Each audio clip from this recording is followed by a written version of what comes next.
Good morning. Recently, I read a book called The Power of Moments by Chip and Dan Heath. It's a great book that talks about those defining moments of our lives, the things that begin to shape us and make us who we are, and the psychology that goes into those moments, what it is that makes those moments so special, what makes them so powerful. They were telling a story in the book about Michael Deneen. Michael Deneen is now a trained psychologist, psychiatrist, but it was back in 1984 that he was doing his second year of residency in psychiatry, in his psychiatry rotation, and he was serving there in the psychiatry ward of a hospital. One night he'd been making his rotations, going to do his rounds, and while he was walking down the hall, he came across one of the patients.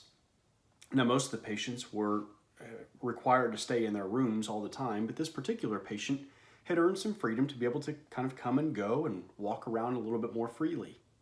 In fact, the very next day, this patient was supposed to be getting discharged.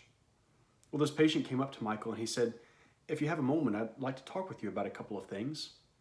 Michael responded and said, "I've got a couple things I need to take care of, but if you can give me 15 minutes, I'll come back and we can sit down and we can talk." And so Michael went on about his business. 10 minutes later, over the intercom, he heard them calling for a code blue, meaning that somebody needed to be resuscitated. They were sending all of the staffers outside to the courtyard, and by the time Michael got there, what he discovered is that this particular individual who had stopped him in the hall had now died by suicide. Michael found himself so overcome with guilt, just riddled with this sense of failure. Once they got everything cleaned up and taken care of, he went back to his office just feeling all of the emotions and the grief coming over him. He called his advisor. His advisor was a man named Richard Ridnour.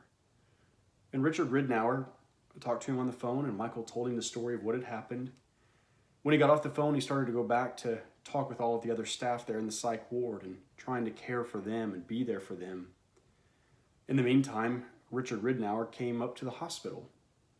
Whenever he got there, he and Michael went back to the office, and he asked Michael once again to tell him the story of what had happened exactly. Well, by this time, Michael was so exhausted from the events of the day. It had been a long day already. He went through all the details of what had happened, and he was just ready to go home. And he knew that as he told this story that he was probably going to be disciplined. He may not ever get to practice medicine or psychiatry again.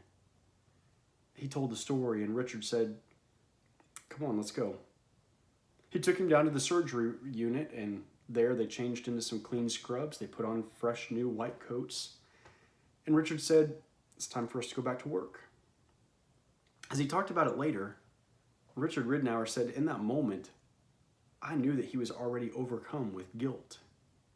I didn't need to make him feel any more guilty or like any more of a failure in that moment.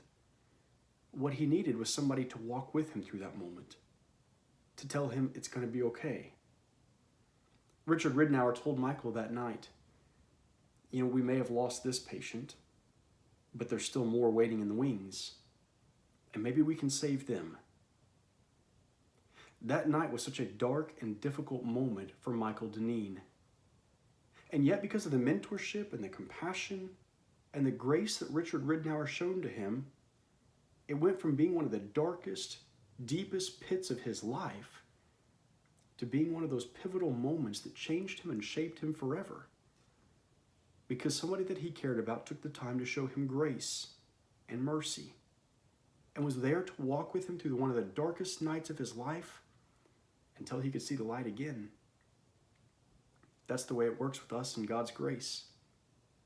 At times in life, we all make mistakes. We all experience failure and loss and disappointment.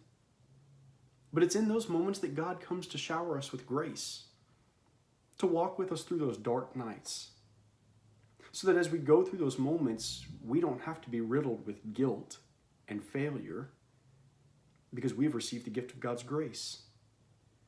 And it is God who walks with us through the darkest moments of our life every step of the way so that we're able to see the light again, so that we can continue to be those who go back to work, to continue to do the next right thing, taking every day one moment at a time until we begin to experience that hope and that healing once again.